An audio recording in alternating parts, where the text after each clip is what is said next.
Richard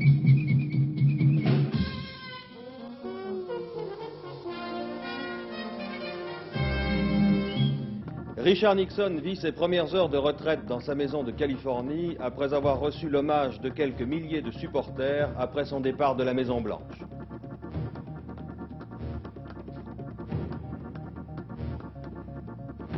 Week-end de réflexion pour le président Gerald Ford qui prépare le grand discours politique prévu pour lundi soir devant le Congrès. Deuxième journée des championnats de France de football marquée par de belles victoires de Nice et Reims. Il faut noter la performance du buteur rémois Carlos Bianchi. Par moments ensoleillé, par moments médiocre, le temps ce samedi 10 août est plutôt variable avec des températures tout juste raisonnables pour la saison. On est loin de ce que nos amis suisses appellent le grand beau temps. Mesdames, Mesdemoiselles, Messieurs, bonjour. Si on fait les comptes depuis le début du mois, ces 10 premiers jours du mois d'août sont dans l'ensemble plutôt médiocres en ce qui concerne les conditions atmosphériques. C'est bien sûr dommage pour le grand nombre d'entre vous qui sont en vacances, mais le regret peut être atténué si l'on se souvient que dans l'ensemble, le mois de juillet n'a pas été très beau non plus. Cela dit, cela nécessite peut-être quelques explications. Dans quelques jours, ce sera le 15 août, avec de nouvelles migrations. Alors, comment se présentent les choses, Monsieur Météo, et d'abord pour ce week-end, et d'abord pour cet après-midi? Eh bien, pour cet après-midi, la perturbation qui avait abordé cette nuit les côtes bretonnes s'est décalée vers le sud-est et se trouve maintenant située de l'Alsace au bassin aquitaine. Elle s'accompagne d'un temps couvert avec pluie qui vont être plus particulièrement abondantes ce soir sur les Alpes et les Pyrénées. À l'arrière, c'est un temps couvert avec averses, mais quand même quelques éclaircies. À noter des vents assez forts sur les côtes de la Manche et les côtes bretonnes, mais là encore, on peut espérer une diminution rapide des vents. En Méditerranée, le Mistral s'est calmé, sauf en Corse, où hélas, les vents sont encore assez forts. Alors, pour demain, c'est une amélioration, puisque nous espérons sur la moitié ouest du pays de belles éclaircies dans l'ensemble. Un petit point noir, si vous voulez, c'est dans l'est et le nord-est, où on pense que des averses pourront se produire d'une façon plus importante. Ailleurs, eh bien, ma foi, c'est du temps variable, où averses sont intercalées avec des éclaircies. En Méditerranée, hélas, reprise du Mistral qui pourra atteindre vraisemblablement le coup de vent. Mais dans l'ensemble, il fera beau demain. Dans l'ensemble, il y a une amélioration, les températures seront en hausse et les vents faibliront. Alors je sais que vous n'aimez pas faire de prospective sur l'avenir, mais enfin lundi par exemple, c'est pas trop. Alors lundi, l'amélioration commencée se poursuivra, sauf peut-être sur les côtes nord de la France où on pourra assister à quelques passages nuageux. Maintenant pour plus tard, vous savez qu'on est difficile. On n'est pas une difficilement, petite idée, non, c'est très compliqué. Là, je pense qu'on aurait une estimation qui pourrait induire en erreur. Alors ça fait 1 mois et demi qu'il y a un temps quand même relativement médiocre dans l'ensemble. Est-ce que vous, météo, vous appelez ça un été pourri? Non, on ne peut pas dire que c'est un été merveilleux, tout le monde le constate.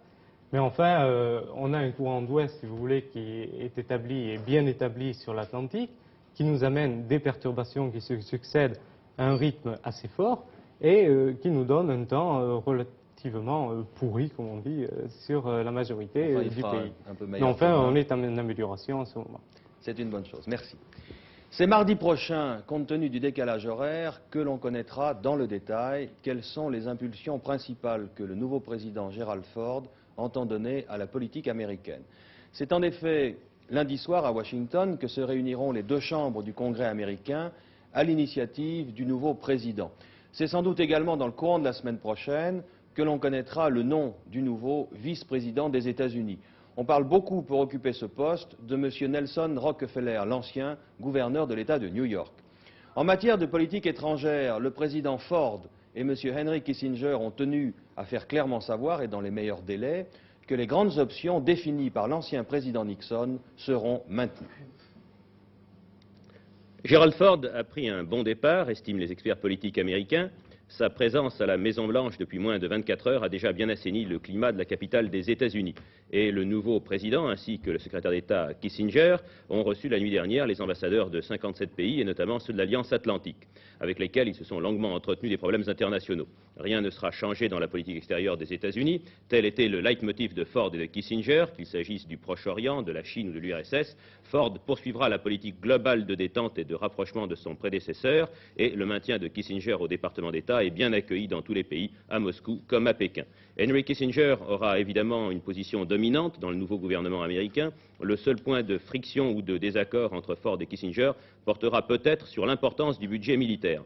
Ford a toujours entretenu d'excellents rapports avec le Pentagone et tout le monde sait à Washington qu'il est un fervent partisan d'un budget prioritaire pour la défense nationale, alors que Kissinger, lui, on l'a constaté encore à Moscou il y a moins de 2 mois, voudrait réduire quelque peu les prérogatives des militaires américains. Gerald Ford s'est donc mis au travail dès hier soir. Il a constitué son cabinet personnel. La plupart des assistants et des conseillers personnels de Richard Nixon ont déjà été éliminés ou le seront au cours des prochains jours, à l'exception du général Haig, le secrétaire général de la Maison-Blanche, qui conserve pendant cette petite période transitoire les fonctions qu'il occupait avec Richard Nixon. Et le premier remplacé dès hier était le conseiller de presse Ronald Ziegler. Il n'en va pas de même pour le gouvernement des États-Unis, c'est-à-dire pour les ministres, ce que l'on appelle d'ailleurs à Washington le cabinet, ce qui provoque une certaine confusion parfois en Europe. Là, les ministres resteront en place et ils vont même commencer à respirer, ils retrouveront un peu leur liberté d'évolution. Ce gouvernement va se réunir dès cet après-midi à la Maison-Blanche autour du nouveau président. Kissinger, vous le savez, reste en place. Et puis William Simon, le secrétaire d'État au Trésor, un poste aussi très important aux États-Unis, lui aussi reste en place. Et je pense que l'on assistera au cours des prochaines semaines et des prochains mois aux États-Unis à ce que l'on a connu en 1963, après la disparition de Kennedy, lorsque Johnson était passé de la vice-présidence à la présidence, c'est-à-dire des modifications qui se dégageront peu à peu, avec le maintien pour l'instant de l'ancienne équipe. C'est ce que Johnson avait fait avec les ministres de Kennedy, c'est ce que Ford commence par faire maintenant, et puis il s'affirmera de plus en plus, peut-être dans les 6 mois ou dans les 12 mois qui suivront, verra-t-on de nouvelles nominations. Mais pour l'instant, c'est l'équipe gouvernementale de Nixon qui reste en place. Alors Michel Ancefroll, visiblement on n'aura pas de grosses surprises en matière de politique étrangère, mais pour ce qui concerne la vie politique américaine, à votre avis, qu'est-ce qui peut changer très vite du fait de la présidence Ford? Des changements, dans l'immédiat, je n'en vois pas, mais je pense que très vite, et même dès aujourd'hui d'ailleurs, Gerald Ford voudra s'atteler à la lutte contre l'inflation. C'est le thème prioritaire aux États-Unis. Vous savez que comme dans tous les pays du monde, la hausse du coût de la vie est très importante aux États-Unis. Elle augmente au moins de 10% par an en ce moment. Elle atteint parfois même les 12%. Et Gerald Ford a déjà déclaré hier soir qu'il essaierait de ramener cette hausse du coût de la vie à 8% et peut-être même moins. Nixon, de son côté, avait estimé qu'elle pourrait baisser jusqu'à 7%, mais enfin 8 semble déjà un seuil qui serait très bon si Ford pouvait l'atteindre après 12 mois de présence à la Maison-Blanche. C'est donc l'objectif prioritaire de Gerald Ford, cette lutte contre l'inflation, une politique sans doute de restriction budgétaire, mais sans contrôle des prix et des salaires. Et puis le deuxième point, ce sera la relance du processus législatif aux États-Unis. Parce que depuis plus d'1 an, tout le processus législatif est bloqué par l'histoire du Watergate. Des centaines de lois sont en instance. Mais Gerald Ford, qui vient du Congrès, pourra compter sur l'appui des parlementaires et certainement relancer la machine législative américaine. C'est cela, évidemment, qui sera le deuxième point le plus important dans la vie politique américaine. Et puis alors, un petit détail qui nous ramène à l'affaire du Watergate et à Nixon. Nous avons appris la nuit dernière que les démocrates recevraient au cours des prochains jours 775 000 $ de dommages et intérêts à la suite du cambriolage de leur bureau par les amis de Nixon en juin 1972. Les démocrates avaient demandé 7 millions de dommages et intérêts. Finalement, ils ont consenti à recevoir ces 775 000 $, de quoi alimenter leur caisse électorale pour les élections législatives de novembre prochain. C'est déjà mieux que rien. Merci Michel. Vous ne pouvez pas ne pas avoir en mémoire ce grand moment de télévision, grand moment à la fois par la signification historique et par l'émotion, que vous avez pu voir hier soir dans notre journal de 19h45. L'ancien président Nixon, le sourire crispé et les larmes aux yeux, filmés peu avant de quitter pour toujours la Maison-Blanche. À l'heure qu'il est, M. Nixon s'est retiré avec sa famille dans sa propriété de San Clemente en Californie, et le contraste fut saisissant entre le départ pathétique de Washington et l'arrivée en Californie avec le triomphe, c'est le mot, que lui avaient préparé plusieurs milliers de supporters. Nous allons avoir des images. C'est le président des États-Unis qui avait pris place à Washington à bord du Spirit of 76, celui-là même qui était allé à Moscou, à Pékin, au Proche-Orient, et celui citoyen Richard Nixon qui descendait de ce même avion sur la base militaire d'El Toro en Californie. Entre-temps, la démission du 37e président avait pris effet et son successeur, Gerald Ford, avait prêté serment, une cérémonie que la fille du président a pu suivre en direct à bord de l'avion, mais que Richard Nixon n'a pas voulu regarder. Plusieurs milliers de personnes étaient venues attendre l'enfant du pays qui rentrait à la maison. Le sourire avait fait place aux larmes du départ et Richard Nixon s'affichait optimiste. Le fait d'avoir fini ma tâche ne signifie pas que je vais m'asseoir à ne rien faire sous ce merveilleux soleil de Californie.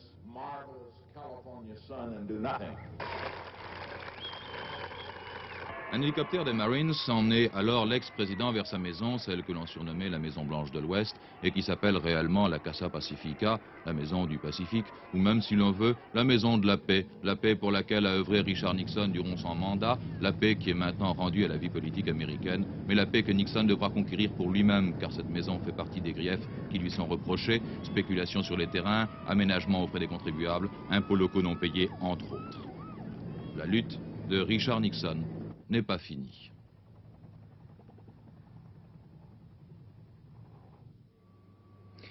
La surprise a dû être très grande ce matin pour les gardiens et les détenus de 2 prisons de Lyon. En effet, sans que cela ait été annoncé par avance, le président de la République, M. Valéry Giscard d'Estaing, s'est rendu dans les prisons Saint-Joseph et Saint-Paul de Lyon, où il a rencontré les représentants des gardiens et s'est même entretenu avec un certain nombre de détenus. Le président était accompagné de Mme Hélène Dorlac, secrétaire d'État à la condition pénitentiaire. Nous reviendrons plus en détail sur cet événement ce soir dans notre édition de 19h45. En France, toujours, où les grandes questions d'actualité connaissent une certaine pause, il faut noter ce matin le décès d'un député. M. Franck Cazenave, député de la Gironde, est décédé la nuit dernière des suites d'une rapide et cruelle maladie à l'hôpital Cochin de Paris, où il avait été transporté. Inscrit sous l'étiquette indépendant paysan, M. Cazenave était âgé de 57 ans.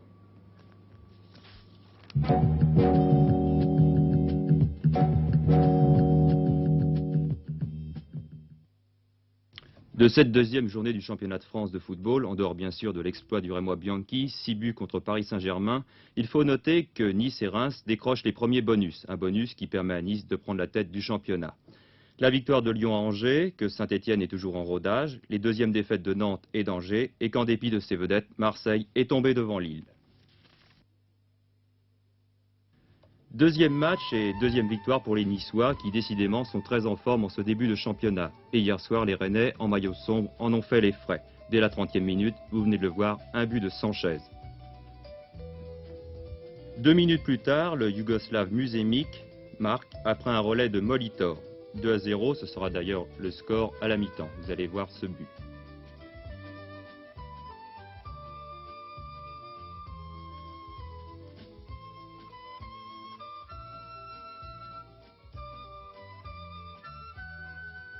En deuxième période, le jeu est plus décousu, mais en l'espace de quelques minutes, les Niçois vont aggraver la marque par 2 pénaltys. À la 57e minute, sur cette action, Kerbiyou, le défenseur rémois,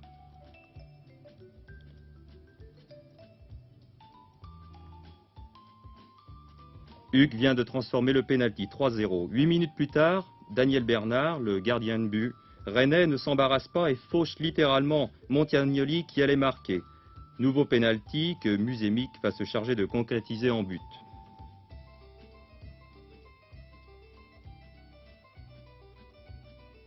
« 4-0. À 10 minutes de la fin de la partie, le jeune Léa, sur un exploit personnel, va marquer l'unique but breton. 4-1, ce sera le score final.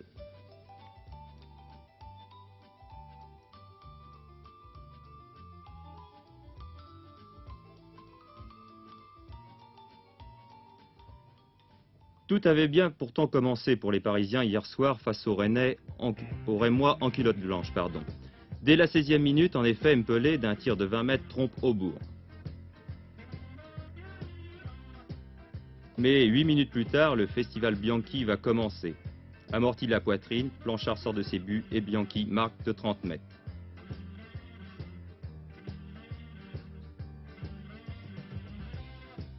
38e minute, Bianchi part à la limite du hors-jeu et dribble l'infortuné Planchard. 2-0.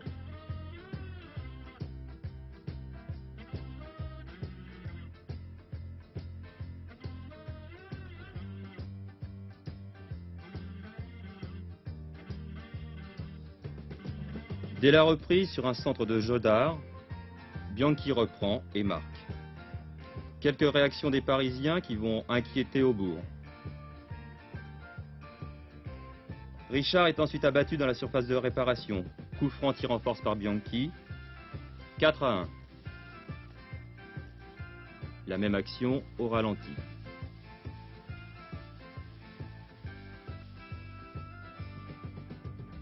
Le jeu semble alors se calmer, mais sur un très joli tir de Richard, détourné par Planchard, vous l'avez vu, Bianchi, qui a bien suivi, en profite pour aggraver la marque. La même action, de nouveau au ralenti.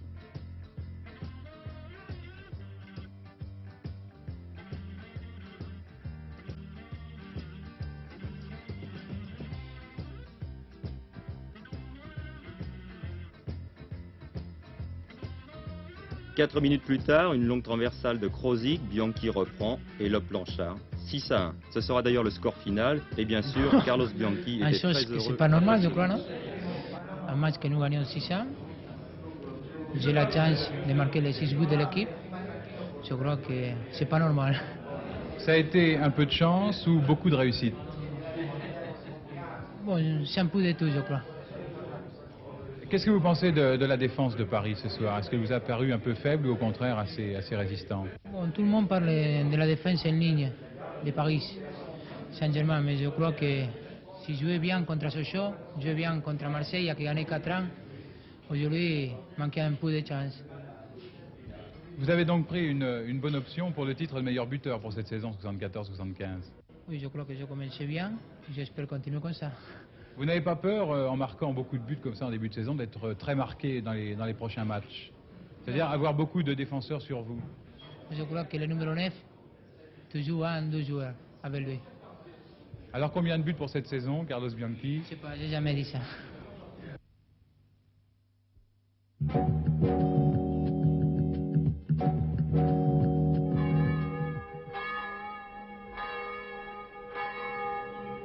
Le 28e Festival d'Avignon se termine aujourd'hui. Il avait commencé le 14 juillet, il y a donc un peu moins d'un mois.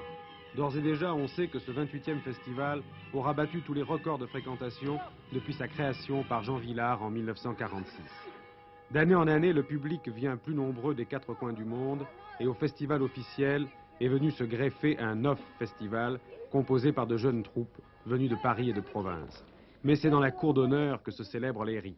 Cette année, les étoiles du Bolchoï, Maximova et Vassiliev, ont été acclamées par près de 15 000 spectateurs.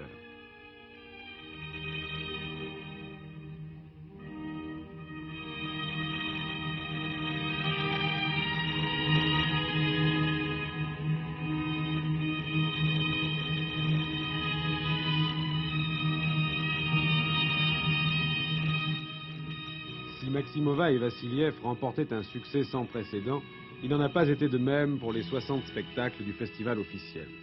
Les ballets de Cuba furent hués et Holderlin de Maréchal assez mal accueillis. Cependant, pour Paul Puot, successeur de Jean Vilar, Avignon 74 est une grande année. En tant qu'organisateur, il faut le dire, nous sommes satisfaits de ce qui s'est passé pour différentes raisons. D'abord parce que le public a répondu nombreux à l'appel que nous avions lancé, mais aussi parce qu'il y a eu en effet un certain nombre d'événements sur le plan dramatique comme sur le plan de la musique, du théâtre musical, qui je crois ont été saisis par l'ensemble du public et de la presse du reste, mais aussi parce que nous avons observé peut-être pour la première fois d'une manière aussi évidente le rôle essentiel, capital pour nous du public. Cette année, le festival aura attiré 150 000 spectateurs contre 110 000 l'an dernier. Le festival off, pour sa part, aura été suivi par plus de 50 000 personnes. Satisfaits ou mécontents, c'est plus de 200 000 spectateurs qui seront venus cette année à Avignon, voire plus de 150 spectacles différents dans une trentaine de lieux scéniques.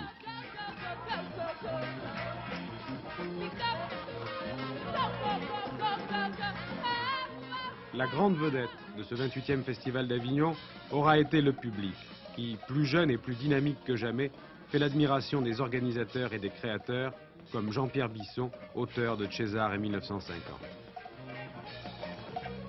Le public d'Avignon est différent, on retrouve toujours le parisianisme à l'intérieur du public d'Avignon, mais il a une valeur, c'est qu'il est très très mélangé. Je veux dire qu'il y a aussi bien des gens qui passent une partie, qui sacrifient, enfin, qui passent une partie de leurs vacances ici avant d'aller au camping ou à la location d'à côté. Bon, je veux dire, il y a un grand mélange, et c'est ce grand mélange qui fait que finalement la confrontation est intéressante et que la réflexion relative qu'on peut se porter sur le spectacle qu'on donne est plus profitable à Avignon qu'ailleurs, si vous voulez. C'est-à-dire que par rapport à Paris, les gens n'attendent pas que la critique soit sortie pour savoir ce qu'ils en pensent, à peu près. C'est plutôt le contraire. Bois, Gabriel. Tes vers ne leur donneront pas à bouffer. Regardez, le petit Calcio et sa colombine. Qu'y a-t-il de plus beau et de plus drôle qu'un couple qui regarde l'eau couler sous la barque qu'ils ont louée parce que c'est dimanche, et que le dimanche, on ne travaille pas. Il faut bien dépenser pour savoir qu'on est libre. Tout ça n'est que mièvrerie. En Italie, il n'y a plus rien que la carpette dorée des nations. Il y a ici de jeunes hommes vigoureux qui ne demandent qu'à fourbir leurs muscles pour conquérir la gloire et le triomphe de César. Si j'avais les moyens de ma pensée... Que ferais-tu, Benito? Mais les grévistes sont la plaie du pays. Ils ruinent l'économie. Ils veulent plus. Ils font grève, c'est la famine. L'institution du droit de grève est une infamie. Illusion de liberté, charogne jetée aux chiens, oui. Ça devait être par une nuit où ils étaient tous ivres.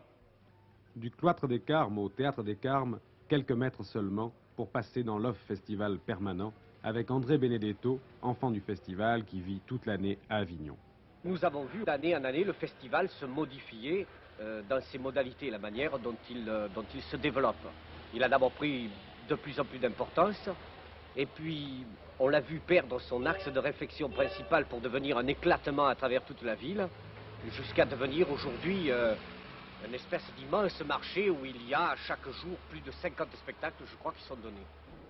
Le Festival d'Avignon, tel qu'il se présente maintenant, c'est une aventure commerciale, subventionnée, et je ne veux rien entendre ni savoir de cela. Et nous sommes, des poètes, nous n'avons rien à voir avec tous ces mécanismes commerciaux, tous ces supermarchés de la culture, que nous n'avons rien à voir avec cela. Je ne crois pas que ce soit une grande foire commerciale. C'était l'espoir un peu de beaucoup de gens, je crois, de penser que le festival qui n'avait plus le grand poids artistique, le grand poids de découverte qu'il avait avant, pourrait devenir une espèce de foire, comme ça existe dans les arts plastiques, comme ça existe avec le Festival de Cannes, où finalement on va voir des spectacles, on choisit dedans et on fait son commerce. Bon, c'est normal, c'est nécessaire, l'art a besoin de ça, mais là j'ai pas l'impression que ce soit tellement ça.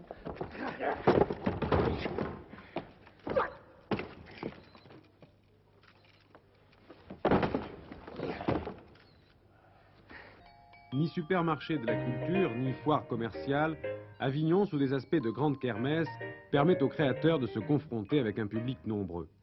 Mais le festival, victime de son succès, est condamné à grandir encore, abandonnant la rigueur de ses débuts pour éclater dans toutes les directions.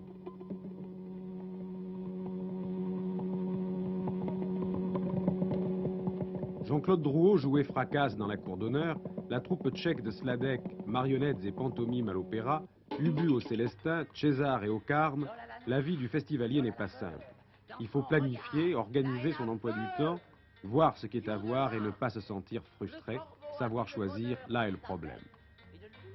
Le public savait tout à fait bien trouver son chemin à travers tous ces spectacles, déterminer quels étaient les spectacles qui lui plaisaient ou non. Et même lorsqu'il s'agissait de spectacles qui étaient quelquefois des reprises de ce qui avait été fait à Paris. Et lorsque ces spectacles partaient, disons, avec une presse égale sur Paris, le bouche à oreille, tout à coup, faisait, lui, la différence entre tel ou tel spectacle qui partait à égalité de chance. Et de cela, nous sommes très très fiers. Cette année, il y a très peu de créations dans l'offre. Il y a beaucoup de spectacles, et ce qui est aussi curieux, beaucoup de spectacles de café-théâtre de Paris qui sont descendus à Avignon, certainement pour des raisons très simples, c'est que plus le spectacle est léger, plus il est facile à déplacer, et plus c'est un petit spectacle, plus facilement on peut le jouer dans une salle de bistrot ou dans un fond de cours. fête l'autre à cause des vitamines. Voilà-t-il pas qu'un jour un brin d'herbe, une asperge? Ce qui aura marqué Avignon 74, c'est aussi le nombre de reprises parisiennes qui ont pris la place des créations que l'on était en droit d'attendre. Ceci, d'ailleurs, est une situation qui peut se corriger. Et là aussi, c'est une caractéristique du festival de cette année. Il y en a d'autres sans doute, mais celle-là me plaît beaucoup. C'est que toutes les troupes du Off Festival, ce qu'on appelle le Off Festival, se sont réunies avant la fin du festival. Et se sont réunies pour discuter à un niveau très élevé de ce qu'était le Festival d'Avignon, de ce qu'il était aussi bien pour elles que pour nous. Et se sont engagées à se retrouver avec nous en octobre prochain pour établir ensemble des règles du jeu de ce que sera le Off Festival de l'année prochaine. Tous ceux qui jouent à Avignon pendant l'époque du festival font partie du festival, que ce soit IN ou OPS, tout est devenu la même chose. Mais en même temps, nous tenons à affirmer notre présence, et en particulier la présence de notre culture et de notre travail à l'occasion de cette manifestation. Puisque c'est une confrontation où apparaissent beaucoup de choses, et en particulier toute la culture française. Il nous paraît nécessaire d'être là et de témoigner de notre culture, en particulier occitane. Stati un'altra lughia per una sulla mia storia, ma in pompare in giro per la gonchia e si riemana. E montagna gordier, la teuta è un pugnier, nous direz qu'à quel odore è lo pure e lo buono. Estramondo bout du monde, estramondo creux de l'onde, estramondo mon amour. Exclamunda mon amour, in la pam, in la plejo, au mitan de la nuit plejo, tourna caire Lusitano. Ce qui est très positif et je crois remarquable pour le Festival d'Avignon, c'est que, et c'est ce que beaucoup de gens remarquent, on pourrait maintenant arrêter le Festival d'Avignon, supprimer tout ce qui est officiel. En fait, je pense que pendant des années, Avignon resterait au mois de juillet un rendez-vous du théâtre exceptionnel et que les gens viendraient y faire du théâtre et viendraient en voir. Si jamais l'organisation officielle du spectacle disparaissait, qu'est-ce qu'il resterait à Avignon? Le public, qui je crois imposerait finalement que quelque chose se passe. Je ne crois pas que ce public, étant donné qu'il souhaite vivement cette rencontre, qu'il en a besoin, qu'il se retrouve cette année et qu'à la limite nous sentons quelquefois que nous ne sommes plus nous comme prétexte, je crois que le public trouverait sa voie et imposerait l'existence finalement de tel ou tel événement.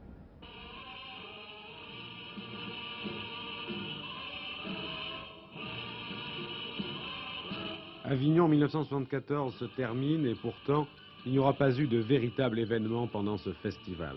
Si l'on veut bien accepter l'énorme succès, sans surprise, remporté par le couple soviétique Ekaterina Maximova et Vladimir Vassiliev, ils dansent en ce moment Icare, chorégraphie de Vassiliev.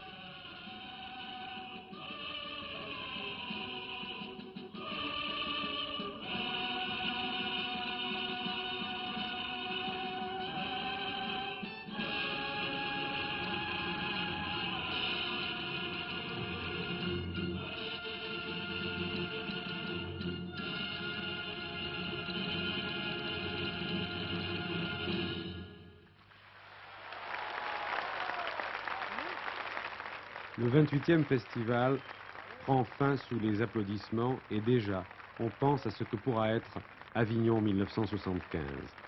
Souhaitons pour notre part que les créations soient plus nombreuses et que l'aide promise par le ministère des Affaires culturelles permette aux jeunes théâtres de mieux s'installer à Avignon pour que cette plateforme nationale devienne une véritable capitale du théâtre. Souhaitons aussi que vous passiez un excellent après-midi et que nous nous retrouvions ce soir à 19h45. Au revoir.